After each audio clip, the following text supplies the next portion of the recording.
কেমন করিয়া চলব। আল্লাহর নবীর কাছে গেল, ডাক দিয়ে বলে, নবী গো, আমি গরিব মানুষ, আমার টাকা নাই, পয়সা নাই, চলতে পারি না, খাইতে পারি না। ও নবী গো, আপনি একটু আমার জন্য দোয়া করেন, আল্লাহ তাআলা যাতে আমাকে ধনী মানুষ বানায়া দেয়। আল্লাহর নবী বললেন, তোমার জন্য দোয়া করা লাগবো না, দোয়া করা লাগবো না, তুমি বাড়িতে চলিয়া যাও। কি করব? তুমি বেশি বেশি করিয়া আল্লাহর রাস্তায় তুমি দান করো, আল্লাহ তাআলা তোমাকে অটোমেটিক ধনী বানায়া দিব। জোরে কোন সুবহানাল্লাহ। আল্লাহর নবীর সাহাবী বাড়িতে চলে আসলেন, উপায় নাই, আল্লাহর নবী বলছেন দান করো, ধনী বানায়া দিব, কিন্তু নাই টাকা পয়সা, কেমন করিয়া দান করে? বাড়িতে যাহা কিছু আছিল, আজকে একটু, কালকে একটু, পশু একটু, একটু একটু করে করে দান করতে করতে আল্লাহ তার দান কবুল করিয়া নিল, মঞ্জুর করিয়া নিল। কিছুদিনের মধ্যে এত ধনী হয়ে গেল, আমার বন্ধুগণ, তার টাকা খাওয়ার মতো মানুষ পায় না। মানুষকে টাকা দেয়, কেউ নেয় না।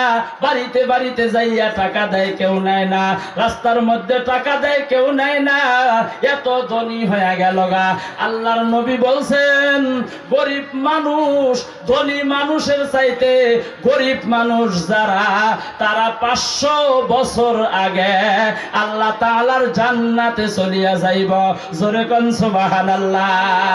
সাহাবী এই চিন্তায় পড়ে গেল, আমি তো তামাম ধনী হয়ে গেলাম, জান্নাতে যাইতে আমি এবার পিছনে পড়িয়া যাইতেছি। না না না না না না না না, হইতে পারে না। আমি জান্নাতে যাইতে পাশে পড়তে চাই না, আমি জান্নাতে সকলের আগে যাইতে চাই।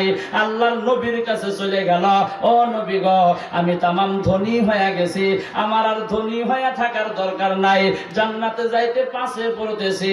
ও নবী গো, ও হুজুর গো, আপনি দয়া করিয়া দোয়া করিয়া দেন, আমি যাতে আগের মতো গরিব হয়ে যাই।